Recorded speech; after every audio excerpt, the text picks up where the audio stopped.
Welcome to Leadership English, the best resource for professionals who are non-native speakers. My name is Tanya Suarez, and as your leadership communication coach, I'm here to help you speak English clearly and confidently. In today's episode, you're going to see me interview one of my clients, Arati Maleku. She's going to share with us her journey from Nepal to becoming an associate professor at Ohio State University. Her journey is full of experiences that you've probably gone through, everything from culture shocks in America to communication challenges. After you enjoy the interview, make sure you head over to tanyasuarez.com/lead and download my free audio training, where you get to learn the 3 essentials of American leadership communication. So thank you so much for joining us today. Can you please introduce yourself to us? Thank you, Tanya. My name is Arati Maleku. I am currently an associate professor with the Ohio State University College of Social Work. Impressive. And can you tell us a little bit about your journey, your background? Where are you from? When did you move to the U.S.? Absolutely. I am originally from Nepal, and I came to the U.S. in 2002 as an international student, and I cannot believe it's been almost 22 years. Time flies. Now, at that point, how proficient were you in English?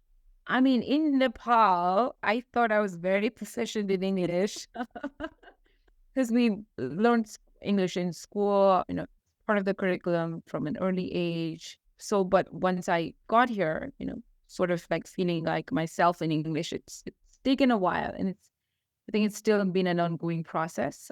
It has taken time to feel comfortable, and I would say I'm still adapting. But I do want to say that I've reached a point where I've also started to think in English, which is surprisingly, again, I don't know if it's a good thing or a bad thing, impacted my ability to speak Nepali very fluently.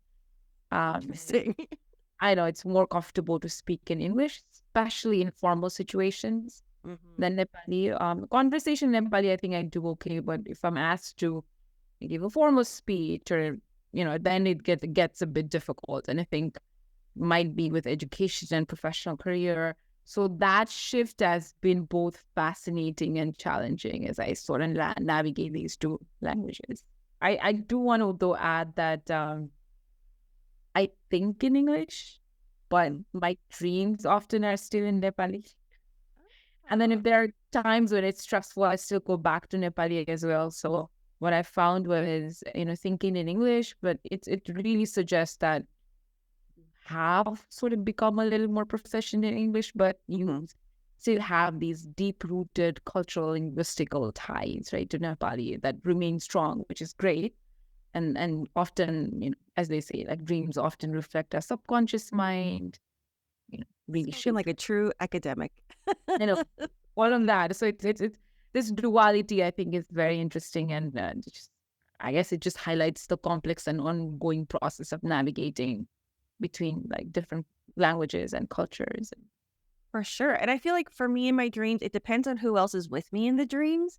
My language adapts to who else is featured. That is true. That is true. No, I can totally relate to that.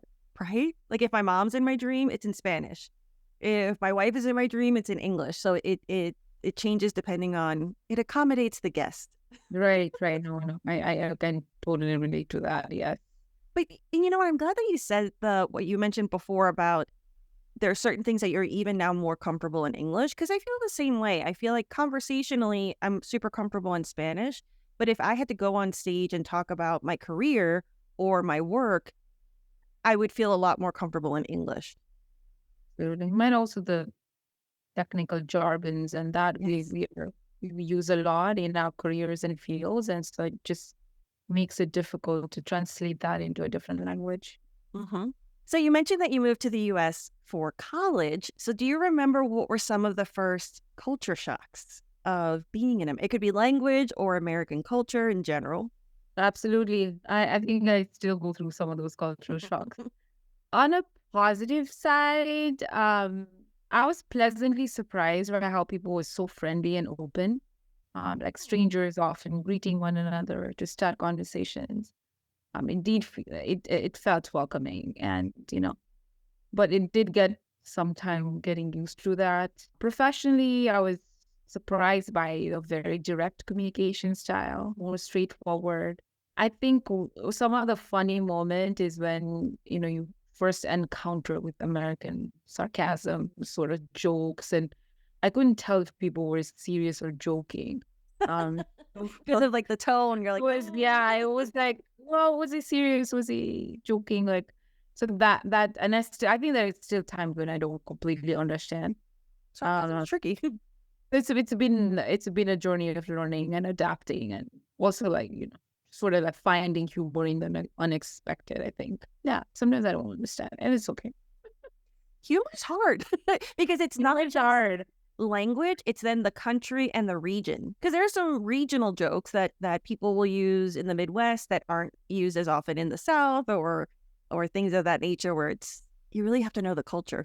And what would you say, getting used to difference in culture and the communication culture? Like you mentioned, people are super friendly in person or in casual settings, but really direct in the business or more formal settings. What were some communication challenges that, as you got into your career, you faced? I'm a researcher. As an academic, we have this interpersonal communication, right? When it's it relates to workplace and all of that.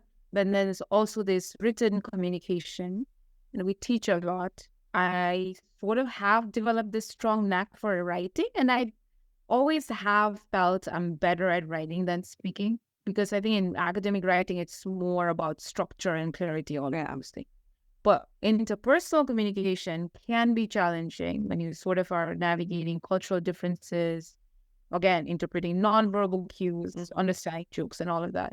So that I think was challenging. It was more easier for me to write than to speak. And so, even when conveying very complex ideas in writing is much more easier for me than expressing them clearly and confidently in face-to-face interactions, because as we learned in the coaching, it's also the cultural aspects tied to this. And we have our own limitations in terms of in our head, right? Like how might my accent be perceived by people, or one of those Yeah. things. I think You're juggling so many right, insecurities in addition right, to the content that you want to share. right. So we sort of create our own limitations. So I think interpersonal communication definitely was challenging, but it has taken a while. And I think the coaching elevated some of the strengths. So, you just have to like sort of continue to learn, be very curious, compassionate with yourself, and Well, um, interesting you should say that because you are super critical of I yourself. know I am critical, but at the same time, I have learned in the right trajectory. I've sort of learned to be very open, and continue to learn these things. I think that taking the coaching was at the right time when I was already in that upward trajectory of sort of embracing my own language skills with its own strengths and weaknesses. Right. I'm so glad that I caught you during that time of life. But That's for other people who are, because I feel like a lot of people that follow me and that I work with are also, I think it's because I am super critical of myself that reflects and attracts a certain personality. So what would you say to someone who is in that moment of being hypercritical? I get that it gets us to a certain point, but now that you've experienced and experimented with being more compassionate, what would you say is the result or the difference that you see in your communication evolution? That's a very good question. I think it's very important to be patient and persistent. I know I'm sort of hard on myself, but at the same time, you have to recognize that, adapting to a new language, culture, it takes time, right? Hmm. And so, but trying to also understand what you bring in, like some of the strengths, unique background, Yeah. um, offers very valuable insights. So I think that is important. So not only it's good to have some good expectations of yourself, Hmm. but over time I have learned that it's also extremely important to be compassionate with yourself. So practicing self-compassion, I think, is important. And I think my goal with that is, of course, it would be great that we all love ourselves and all that. But in addition to that, in terms of the business results, I find that when you do lead with compassion for yourself, and like you said, being persistent but also being patient, it really helps with decreasing anxiety. And when you're not in that anxious state, the fluency, the clarity, your executive presence, I find is easier to tap into. Have you found that to be your experience as well? Absolutely. So it always felt like you have anxiety about particular job role, whatever you're doing, and then there's this language anxiety. So if you sort of can balance, but feeling a little more calmer, giving yourself time to think, I think that potentially has really helped me since I've sort of realized where I could have made a little more stops, like talking too fast. So I could realize that I would talk too fast when I was very nervous. And so, taking time to breathe. And then this relationship, how you talk about, the physical, the mental, that everything is holistic, right? Like even, so I think that those practical, small, but very practical steps really help. And now, I was teaching, I was presenting all of that, but now I think it's gotten a little better because I don't know, I feel better. I feel confident. Well, and I'm really impressed that I'm impressed with any non-native speaker who does this, but having seen you on stage and the work that you do, how have you been able to feel that anxiety, feel sometimes that language insecurity, and still keep pushing yourself? Because you're on stage and you're on boards, you're negotiating with city leaders, community leaders, and you're so mission driven. And so how have you been able to keep your eye on the prize and I guess overcome those insecurities in the moment? It's a really good question. I think I had this sort of sense of purpose before, but I think when just talking to you more and kind of like going deep into my own sense of insecurities and stuff, I've realized that focusing on the bigger purpose, right? Well, why am I doing this? I think that gives me a little more confidence that, sort of amplifying my voice for something better, for the larger good of the people or for the community, or, to elevate these voices that have not been heard in the field. That I think gives me much more power, and I do not then hesitate to speak. So I I think like just that. focusing on the bigger purpose, which you've sort of helped me to like kind of hone on that more. So it's I'll practice that every day. And so they say that in 21 days you sort of like becomes a habit. So hopefully it's getting there. That's why during the program every day it was like, do I it, know. just keep doing it. By the end of the Right. program, it'll become more ingrained. Oh, that makes me so happy to hear because a lot of times it can be challenging, especially when we get into like not just executive presence, but virtual executive presence, how you present yourself on LinkedIn, how you Right. present yourself non-verbally. It can be really uncomfortable if you perceive that as that's putting the spotlight on me and I don't want the spotlight. Some personalities love the spotlight and that's great, but a lot of times that can be uncomfortable. And then from a lifetime of when the spotlight is on me, people notice my accent or you know what I mean, like Right. other insecurities from Right. the past. Yeah. It can be. It used to be uncomfortable to have that attention, especially when speaking in groups, and you just have to shift that focus and again the benefits and contributions that you bring to others, and then reminding myself that sharing these ideas can impact discussions. And so that's that, like really concentrating on the potential value than your own discomfort. I think I for me that I find it easier to speak up and understand that this can make a difference. Yes, like when you focus on the impact and on the people that you'll help, sometimes that lets you like, oh wait, my insecurities are not what needs to be holding me back right now.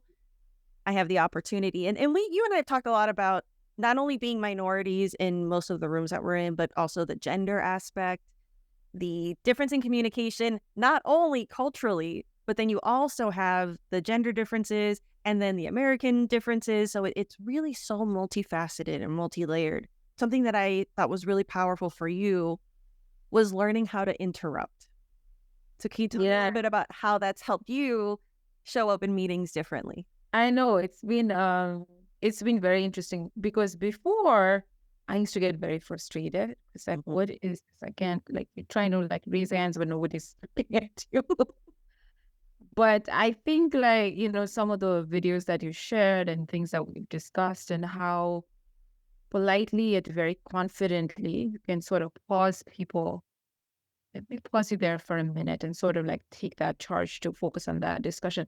That is, I practice that literally every day.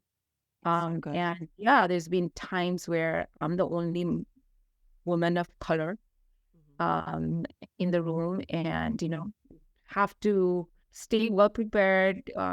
You need, if you have to get your point across, what are the ways in how you can do that, understanding both the gender, the culture, the language nuances, and all of those things. So I would say, like, really, like, seeking out mentors and allies, and Tanya, and like, it just sort of like, provide the support and share experiences. It's been incredibly empowering for sure. Oh, makes me so happy because it's a big deal to because you shared that sometimes you're also on boards where it's people from your culture, but it's Yes. men. Yes. And whether we want to, I don't believe in not acknowledging differences. Like it is what it is. And so being able to be in those rooms and have an executive presence that commands respect, and how to be Right. diplomatic, and how to not be, because I find sometimes it can be confusing in it's not about being more masculine.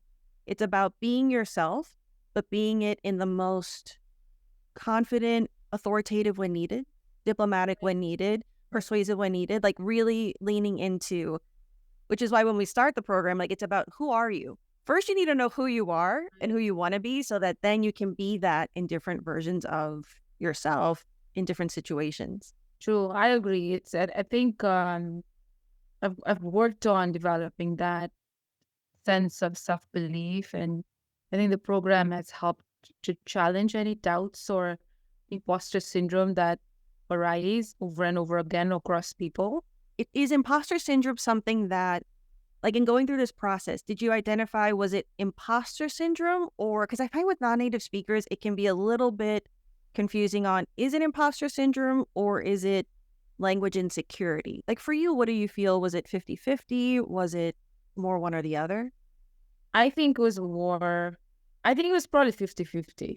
No, you're right. Yeah, it is. And yeah, it creates like all kinds of doubts in yourself, and developing a strong sense of self-belief is important. And I think, like, even when who are you talking about the purpose and all of that, or so somehow there's this holistic approach to things, and learning that, that your differences are not obstacles, but they're strengths that can enrich, like, the group dynamic. And we talk about diversity, equity, inclusion all the times, but that's what it is also understanding that diversity that you bring are strengths, and that it can enrich the group dynamic. And I think once you start valuing yourself more, like, you sort of develop the confidence, and then I think that confidence sort of then helps you to speak more clearly, confidently, calmly, which is one of the things I think I have learned to do, is speak a bit slowly and so more calmly.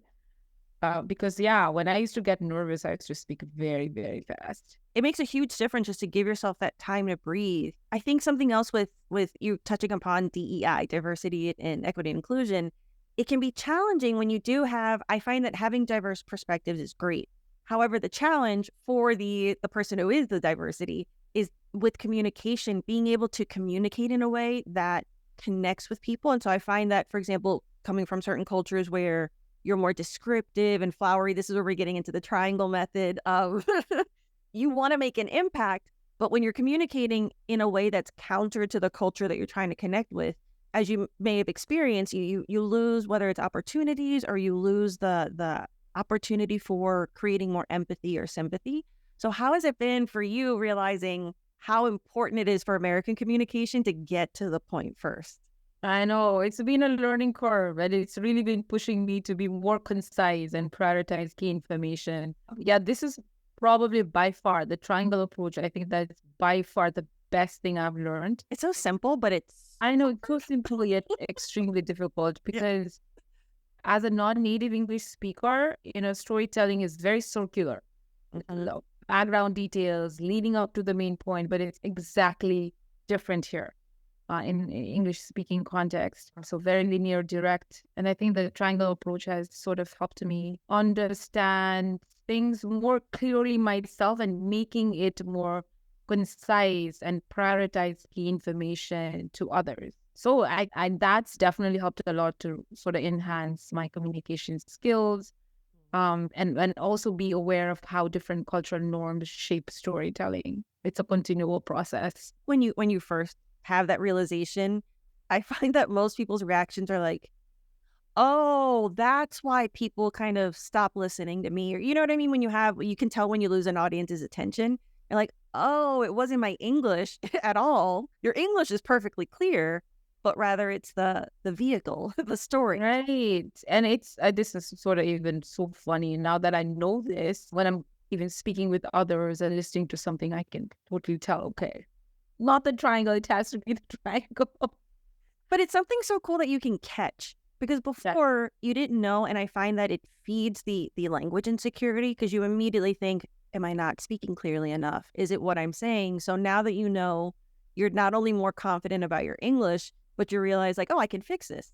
It doesn't matter where I am in my story. I can always pivot and make it concise again." Right. But the cool thing with non-native English speakers is that this blend of approaches, right, absolutely enhances your communication skills. It makes you more versatile, and then also aware of different cultural norms of storytelling. So Yeah, I the think mindfulness. that's interesting. Yeah. And because all day you're switching, right? The way that you're communicating with your students is very different than you communicating with city council members, where you have to be more persuasive, where you have to be more concise when you're doing a presentation. So, or for you, when you're going from, because you're still speaking English in these meetings with other people from Nepal. So then that's a kind of, okay, now I have to go back to the other storytelling, but do it in my native language. And so it's very interesting how often your brain has to be so malleable, so flexible to be able Right. to adapt all day long. And I think that that's a wonderful muscle to exercise. Right. And then honestly, like non-native English speaker, actually, it's so cool that we have that in us, that we're able to do that. Yeah, you get it on a much deeper level. Right. Right. It's empathy because you've experienced it. So you're like, okay, I get what it feels like, and this is when you understand the why. And I think you as being an academic, like it's so fascinating. The emotional, the why, the connection to where our parents are from. Like it's not just the moment. And so I think when you take those moments and you appreciate them, you dissect them a little bit, the results are so much faster later on when you need to adapt. Absolutely.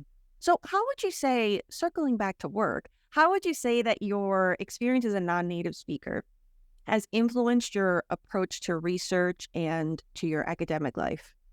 Great question. Definitely has shaped my approach to research and academic writing. I think I'm more aware of my own positionality, what I bring to the table as a South Asian immigrant woman from Nepal, and more sensitive to issues of diversity, equity, inclusion for sure.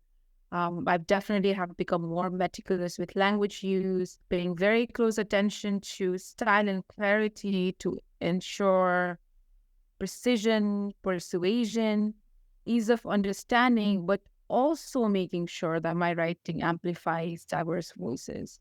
And I think, the attention to detail, reviewing my work, it's also good to seek feedback from colleagues, mentors, sort of to catch any nuances or errors. So being open and being So being vulnerable, being open open, and I think willing to get feedback. absolutely the continuous learning, which I mentioned before, I think it's amazing, and understanding your strengths, understanding who you are as an academic. On top of that, your own positionality, and not just as a South Asian immigrant woman, but also from Nepal, because South Asia can be this big region, and I often want to really make sure that I am from Nepal and other countries in South Asia that are more popular. Nepal is popular, and yeah, But you very amplify the few of voice, yeah. very few of us, Nepali academics in the US. I think in social work, especially, I'm one of the less than 5 Nepali academics in the US. So I Impressive. am more sensitive to that, and And that experience as a non-native English speaker with my own positionality, I think it makes me much more sensitive, in a good way, in sensitive to issues of all of these things, understanding that my writing matters, right? So I think it's made me much more open to learning from peers and colleagues. Agree with you that being a non-native speaker, it there is this experience where ego doesn't get in the way, oftentimes, not always, but ego doesn't get in the way as much as it does for a native speaker, because you know that you don't know everything. And Right. because from a language perspective, you always know I can always improve my accent, I can always improve my structure, I can always improve my communication. It's ingrained in you that there is room for improvement. Whereas sometimes, and you know, like in certain, once you get into levels of leadership and academia, the egos get bigger. It can be, that's where I think you see the difference between people who stop growing and let Right. the ego say, like, no, I'm good as I am, versus the leaders who are open and vulnerable and continue to grow and evolve. And I think those are the leadership styles that really make the greatest impact long term. Right. No, absolutely. It's being curious, being compassionate, right? Curious because you are learning all the time, compassionate because the ego that you just mentioned, and also being courageous is what I'll also say is that it gives you the courage to be more adventurous. Yes, because I mean, it takes courage to admit you don't know something. It takes courage to ask, like, what did you say? What was that word? It really does. And so when you flex that muscle, I think it allows you to use that muscle in other bigger areas that maybe are not language related, which I find is conducive to bigger picture thinking Right, and right. gathering more information. So, what advice would you give to other people who are in similar professional and cultural positions? So, think back when you first started your career, because right now you're way more established, you've gone through more. So, I would even say, what advice would you give yourself when you first started your career? Good question. Um, my advice would be to, again, embrace continuous learning, regularly improve language skills, understand cultural nuances, because it's fun. It's fun as well to continue to learn. Seek feedback from peers, mentors, colleagues, right? And to sort of gain these diverse perspectives because interpretations can be different and there's a continuous learning there too. Also be very patient to yourself and persistent, and then recognizing that, adapting again to a new language and cultural norms really takes time. So, what's a myth that you believed then that you now know isn't true, or was something you were telling yourself that was holding you back that now you know you didn't need to worry about?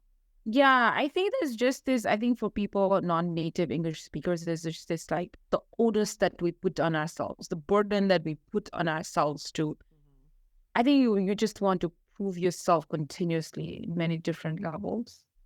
And A so lot of pressure. that's is a lot of pressure, right? So sort of like being unburdened by some of these pressure that you create, because that creates a lot of limitations, I think is very important. And again, focusing on clarity and simplicity and in communication. And this is particularly for academics, avoiding jargons so that your message Mm. is very accessible. I think that I have to remind myself that a lot. And Tell me more about that. What do you mean because that's really good language tips for somebody in that position. I know. So like academics, we use a lot of like technical, big academic languages that people don't understand. And it's, just use it in academic research writing. And so that's why there's a big gap between academia and practice. So understanding, right, like avoiding those jargons, because your message and communication needs to be clear, simple, accessible. That's important. I'm sort of a community engaged researcher, so that over time I have learned to do that. How do you translate research into practice that's useful and meaningful to policymakers and stakeholders? So I think this will apply in other fields as well, in other technical fields. So making sure that, you avoid the jargons and to really present these complex ideas in very simple terms. I think that's important. And then learning those skills, I think the communication skills that Hania tells you, that's very important. That I'm texting you, simplify. I know, simplify this. clarity, but at the same time, focus on the strengths that you bring in. And And from an English perspective, you bring up a really great point that I understand, especially for academics, the writing skills are so much more elevated and proficient for them to know what I wish you would have known maybe back then is that the pressure is so much less when it comes to speaking. So write as wonderfully as you can, but the value is more on simplify to amplify. It's right, really about using casual grammar, casual words in a way that people can relate to them better, right, less pressure. right, absolutely. So, there's this. When I started enrolled in the coaching program, I wasn't really sure. I had been dealing with a lot of these things, and I share this with Tanya all the time. I was like, this got to be something for non-native English speakers. And so I found Tanya and I enrolled myself, and it's been very, very good. I think it has elevated my self-confidence. I find myself speaking in meetings very confidently, asking questions, um, feeling more comfortable to ask questions. So it's been valuable. And the other thing, just with the nature of my job, I teach. And so that specific section on persuasion, that was very, very pragmatic to what I do. And so that was also extremely valuable. And that's an interesting thing that as a takeaway, because obviously not everybody can have the time or be able to invest in certain training. In order to simplify to amplify, I think a really interesting practice, whether you're in academia or in a different field, and it's a method that you can do, but I would refine it in try to think of a message. And it could be as simple as describing your favorite movie, describe it to your best friend, Right. describe it to someone who hates that movie genre, describe it to a child. And you just start flexing that muscle of how do you change the messaging depending on the audience. And then you can take that a step further. If you're an engineer, how would you describe cloud computing to a teenager? How would you describe cloud computing to a peer? And so that's going to help you because it's easy to say, like, just simplify.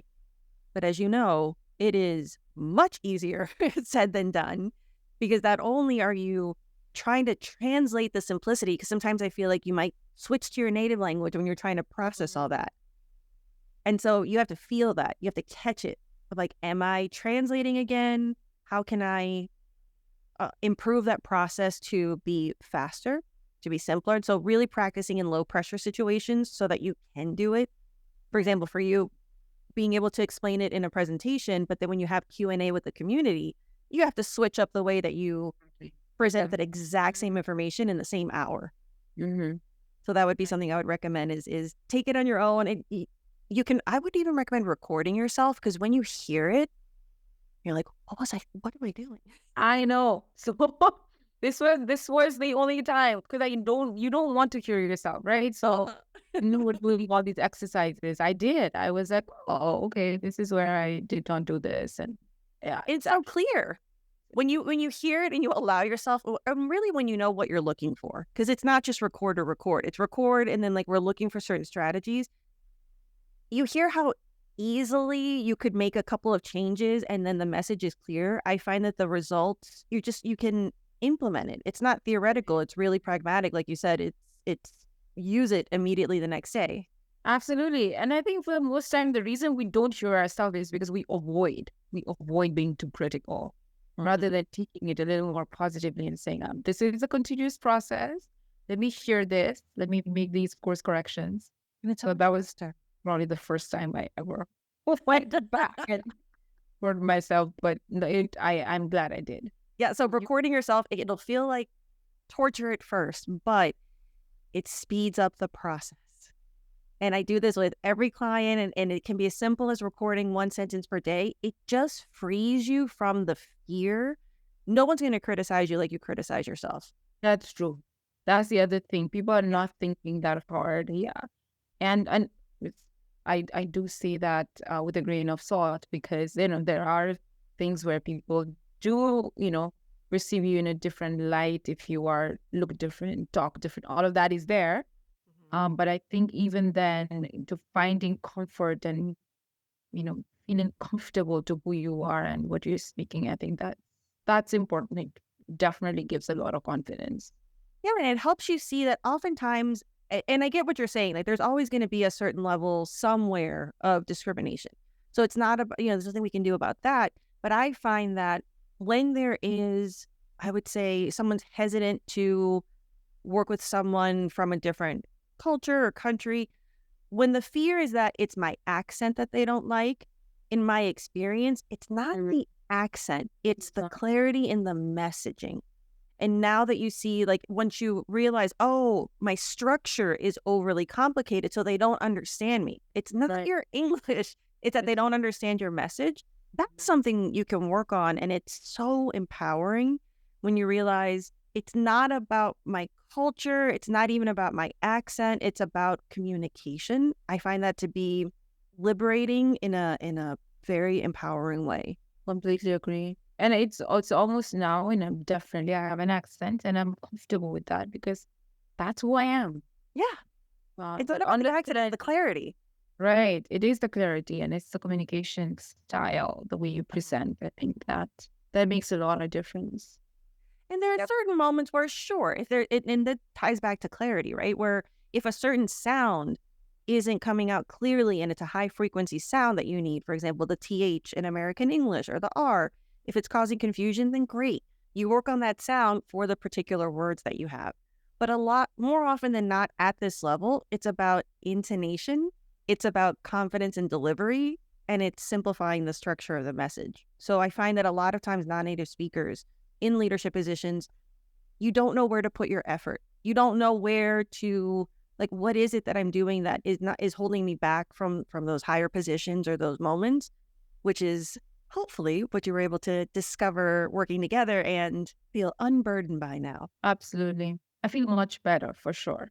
I was doing these things. I felt it was in the right trajectory, but I definitely needed some assistance. And I think the program really helped me a lot to understand where I was coming from, what are some of the things I could improve upon.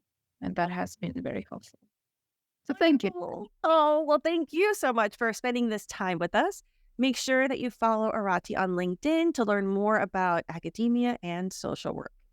And if you're interested to sign up in the program that Arati's talking about during the interview, head over to tanyasuarez.com/leadership. And remember to like, subscribe, and comment to let me know who else you would like me to interview to learn more about their leadership English journey.